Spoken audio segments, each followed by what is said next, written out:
हमारा टॉपिक है बच्चों साइक्लोट्रॉन। लिख रहा हूं साइक्लोट्रॉन।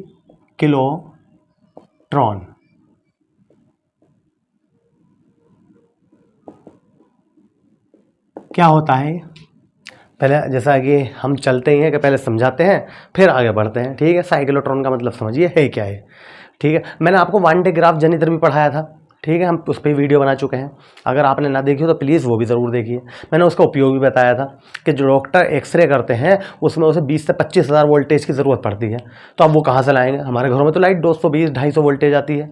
तो उसके लिए वन डे ग्राफ जनित्र लगा हुआ होता है, ठीक है, एक्सरे मशीन में, जिसकी वजह से वो इतने वोल्टेज बना लेता है। वन डे ग्राफ जनित्र क्लियर। तो वन डे ग्राफ जनित्र में क्या हुआ था, इलेक्ट्रॉनों को त्वरित किया गया था, इलेक्ट्रॉनों को बहुत तेजी से भगाया गया था। इलेक्ट्रॉनों को बहुत तेजी से, त्वरित का मतलब होता है एक्सेलरेट करना, बहुत तेजी से आगे बढ़ाना। ठीक है, जिसकी वजह से वोल्टेज इतने हाई फाई मिल गए थे।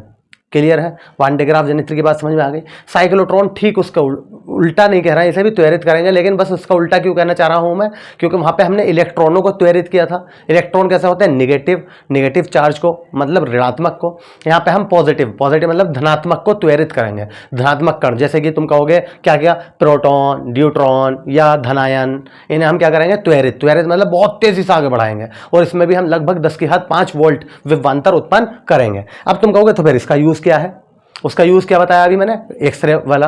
वैसे बहुत जगह इस्तेमाल होता है, मगर सिंपल है, हर कोई जानता है एक्सरे मशीन, कि भाई एक्सरे करवाने गए थे डॉक्टर के पास, समझ गए। इसलिए इसका क्या यूज है, इसमें तुमने देखा होगा जहां पे बिजली बनाई जाती है, न्यूक्लियर रिएक्टर होते हैं जहां पर, ठीक है, वहां पे नाभिक के विखंडन कराया था, न्यूक्लियर फिजन जब कराया जाता है तो वहां पे इन चीजों को, जो धनावेशित कण है, इन्हें क्या किया जाता है, त्वरित किया जाता है, बहुत पावर से, बहुत हाई फाई एनर्जी देकर, ठीक है, बहुत ऊर्जा। तो वहां पे हमें इसकी जरूरत पड़ती है साइक्लोट्रॉन की। समझ में आ गया, जहां पे बिजली बनाई जाती है वहां पे कौन सी रिएक्शन होती है, नाभिकीय विखंडन। नाभिकीय संलयन हम ये सेकंड वॉल्यूम में भी पढ़ेंगे 12th के। ठीक है, नाभिकीय विखंडन होती है, नाभिकीय विखंडन के लिए साइक्लोट्रॉन की जरूरत होती है, नाभिकीय विखंडन के लिए साइक्लोट्रॉन की जरूरत होती है। क्लियर है, क्या करता है, धन आवेशित कणों को त्वरित करता है, धन आवेशित कणों को त्वरित करता है। तो हम यही बात यहां पे लिख रहे हैं। ठीक है, साइक्लोट्रॉन वह उपकरण है जो कि धन आवेशित कणों, ब्रैकेट में ऐसे लिख देता हूं मैं, जैसे प्रोटॉन तथा ड्यूट्रॉन को त्वरित कर देता है। ठीक है, लिख भी रहा हूं यहां पे इसका उपयोग कृत्रिम नाभिकीय विखंडन में किया जाता है। ये बताइए, बात समझ में आ गई। अब नेक्स्ट लिखें आगे, नेक्स्ट हेडिंग आता है इसे सिद्धांत। सिद्धांत क्या है भाई, तो इसमें जो होता है साइक्लोट्रॉन में चुंबकीय क्षेत्र भी बहुत ज़बरदस्त होता है और वैद्युत क्षेत्र भी। चुंबकीय क्षेत्र से हम धनावेशित कणों, जैसे अभी हमने प्रोटॉन ड्यूट्रॉन की बात की है, धनावेशित कणों को क्या करते हैं, बार बार वैद्युत क्षेत्र में भेजते हैं, बार बार, और वो ऐसे घूमते रहते हैं। अभी डायग्राम बनाऊंगा, इससे समझ जाओगे। और आगे बढ़ाते रहते जब तक कि उसकी क्या हो, स्पीड बहुत तेज ना हो जाए। स्पीड तेज कैसे होती है, ये सब हम इसमें समझाएंगे। ठीक है, तो यह बात हम यहाँ पर लिखने जा रहे हैं। ठीक है, क्या कहेंगे हम इसमें, धन आवेशित कणों को चुंबकीय क्षेत्र की सहायता से बार बार वैद्युत क्षेत्र में से गुजारा जाता है और ऐसा करने पर इलेक्ट्रॉन बहुत अधिक त्वरित हो जाता है, अर्थात उसकी ऊर्जा बहुत ज़्यादा बढ़ जाती है। ठीक है, यहाँ तक बताइए, बात समझ में आ गई? क्या करेंगे हम, चुंबकीय क्षेत्र से बार बार धन आवेशित कणों को वैद्युत क्षेत्र में भेजे जाएंगे, और वो वैद्युत क्षेत्र में क्या करेगा, ऐसे ऐसे घूमता रहेगा बहुत तेज़ी से, और उसकी त्रिज्या बड़ी होती रहेगी, बड़ी होती रहेगी, बड़ी होती रहेगी। जैसे त्रिज्या बड़ी हो रही है, उसकी वेलोसिटी क्या हो रही है, लगातार लगातार बढ़ रही है, बढ़ रही है, बढ़ रही है। क्यों, त्रिज्या ज़्यादा, ठीक है, तो वेलोसिटी मतलब त्रिज्या लगातार बढ़ रही है, जिसकी वजह से वेलोसिटी बढ़ रही है। v इक्वल टू क्या होता है, आर ओमेगा। आर बढ़ेगा, ठीक है, आर बढ़ेगा तो v भी बढ़ेगा, v equal to r omega. जब आर बढ़ रहा है तो v बढ़ेगा, और जब v बढ़ेगा तो बहुत ज़्यादा स्पीड आ जाती है, उसके अंदर त्वरित हो जाते हैं वो। ठीक है, यहाँ तक बताइए। अब क्या आएगी हमारा इसका नेक्स्ट टॉपिक, संरचना। ठीक, अब हम देख रहे हैं संरचना। साफ कर दीजिए, हाँ नोट कर लीजिए, है ना भाई, नोट करो।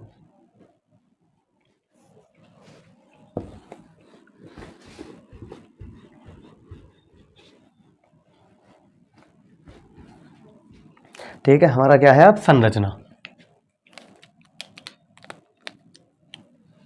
लिख रहा हूं, संरचना का नाम आते ही क्या आता है हमारे माइंड में, डायग्राम। ठीक है, कि डायग्राम की बारी आ गई भाई, तो बना रहे हैं भैया। तो संरचना देखो, डायग्राम ऐसा होता है जैसे डी नहीं बनता, डी ऐसे, तो इस शेप का होता है। ठीक है, डी की तरह दो खंड ले लिए जाते हैं, डी की तरह। तो मैं यहाँ पे बना रहा हूँ इस टाइप से, देखो एक ये और ये, इतना गैप रखा जाता है बस, ज़्यादा नहीं, पास पास। एक डी इधर बना दो, डी नहीं बन गया है, एक डी ऐसे बना दो। तो मुझसे बनाना है ये, किससे बनाओगे, प्रकार से, समझ गए, तो सही बनेगा, मतलब बराबर बराबर डी ले लिए। उसके बाद यहाँ पर क्या लगा देते हैं, एक हाई टेंशन की बैटरी लगा देते हैं, मतलब सॉरी बैटरी ना कह के क्या कहना चाहिए, प्रत्यावर्ती वोल्टेज। ठीक, क्या लगाते हैं यहाँ पे, उच्च आवृत्ति का प्रत्यावर्ती वोल्टेज। ठीक है, प्रत्यावर्ती मतलब ऐसी वोल्टेज लगा देते हैं। उसके बाद क्या होता है, इसे ये इन्हें डीज बोलते हैं, क्या बोलते हैं इन्हें, डीज। इसे कहते हैं D1 और इसे कह देते हैं D2। जिस कण को हमें त्वरित कराना होता है, धनावेशित कण को, समझ गए, प्रोटॉन है, ड्यूटेरियम है, उसे हम यहाँ पे सेंटर पे रख देते हैं, क्या कह दिया इसे, S। ठीक है, S होता है पार्टिकल, और ये क्या करता है, ऐसे घूमता रहेगा ऐसे, इसे हम ऐसे करके बना देते हैं ऐसे।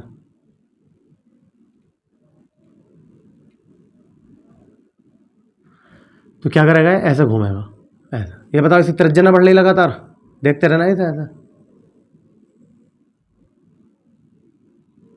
मिलाना मत बिल्कुल भी।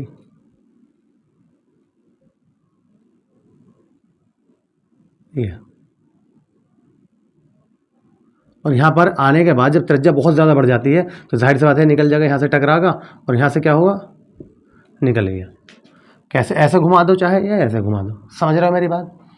तो यही क्या है हमारा साइक्लोट्रॉन, ऐसा वर्क करता है। यही बात हम पहले सिद्धांत में लिख रहे हैं, फिर कार्यविधि में ये बात समझा देंगे, इसकी आवृत्ति निकाल देंगे, पॉइंट हमारा क्लियर हो जाएगा। क्लियर है, तो क्या लिखेंगे हम, इसमें डी आकार के दो खंड D1 व D2 होते हैं, जिनको डीज कहते हैं। बताओ सही है बात, ये बात ठीक है। इनके साथ एक उच्च, मार्कर थोड़ा हल्का हो गया, दूसरा चेंज कर लो, आवृत्ति। ठीक है, इनके साथ है कुछ आवृत्ति का प्रत्यावर्ती वोल्टेज लगा दिया जाता है। ठीक है, अब किसके बारे में लिखना है हमें, इसके है। ठीक है, दूसरा मार्कर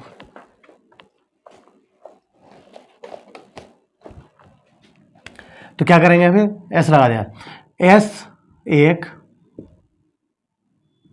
धन आवेशित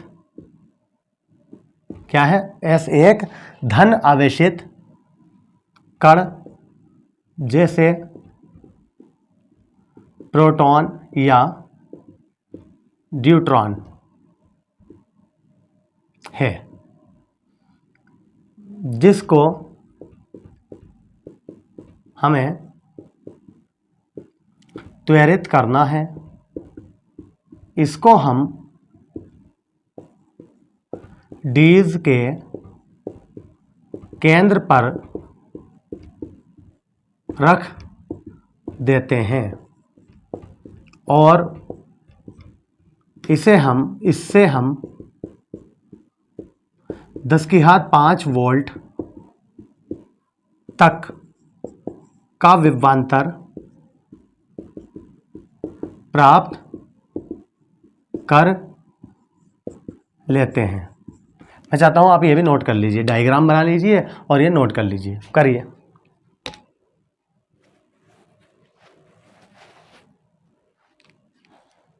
ठीक, कर लिया होगा। अब हमारा टॉपिक क्या होगा इससे अगला, कार्यविधि। क्लियर है, समझ में आ गई बात। संरचना में वही करते हैं जो हमें दिखाई देता है। कार्यविधि क्या करेंगे भैया, कार्यविधि में हमें दो चीजें करनी है। साइक्लोट्रॉन का आवर्तकाल पता होना चाहिए हमें, और क्या पता होना चाहिए हमें, आवृत्ति। बस ये निकालनी होती है। तो देखते हैं भाई कैसे करेंगे। क्या लिख रहे हैं हम, कार्यविधि। यदि ये जो कण था इसका वेग क्या हो जाए, v हो जाए। ये जो निकल गया है ना, कितनी वेग से, वेलोसिटी v से। यदि कण का वेग v हो और वृत्ताकार पथ की त्रिज्या r हो, तब उस पर लगने वाला अभिकेंद्र बल कहाँ से प्राप्त होता है, चुंबकीय बल से। ये हम बहुत बार डिस्कस कर चुके हैं। अभिकेंद्र बल mv²/r, और वो किसी दूसरे बल से हमेशा प्राप्त होता है, ये स्वयं नहीं बनता, याद है। बल चुंबकीय बल से प्राप्त होता है। अतः चुंबकीय बल क्या होता है, QVB अभिकेंद्र बल क्या होता है, mv²/r। इससे ये कैंसिल हो गया, ठीक है।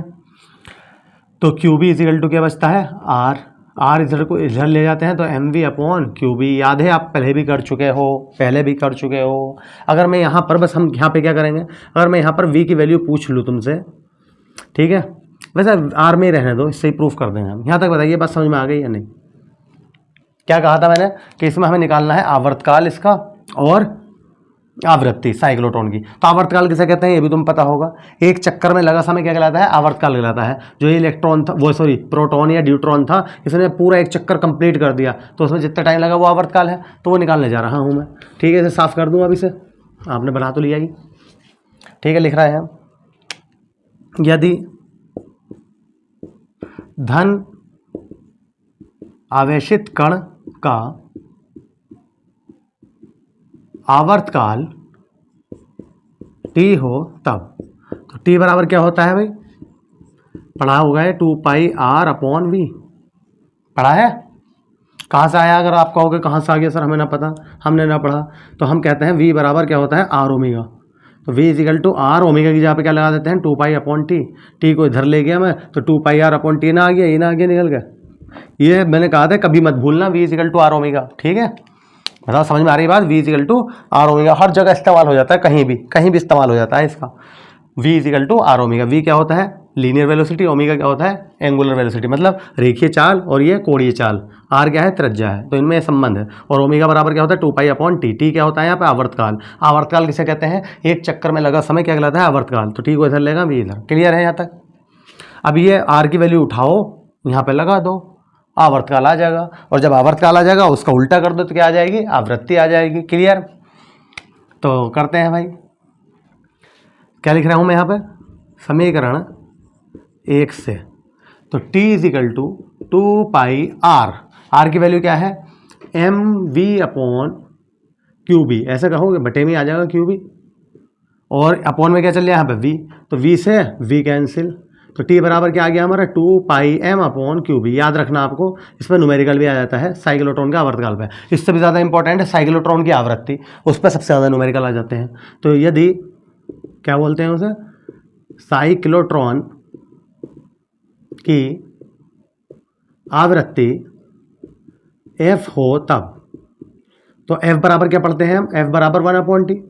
तो खुद ही बताओ मुझे, जब मैं t की वैल्यू ये वाली वैल्यू t की यहाँ पे रखूंगा तो जो चीज़ बटे में है, बटे के बटे ऊपर चली जाएगी, मतलब उल्टा ही हो जाएगा। t का उल्टा ही तो हुआ हुआ है, f क्या है, t का उल्टा होता है। तो यहाँ भी उल्टा कर दो, q भी ऊपर ले जाओ, 2πm को नीचे लिख दो, हो गई भैया आवृत्ति। तो इम्पोर्टेंट है भैया अभी साइक्लोट्रॉन। अब बता दिए समझ में आया है नहीं।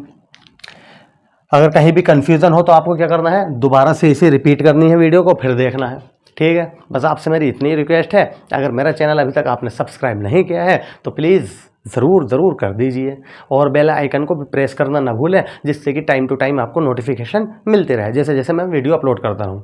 हमारा ये वाला चैप्टर यहीं पर कंप्लीट हो गया है, ठीक है। Thank you.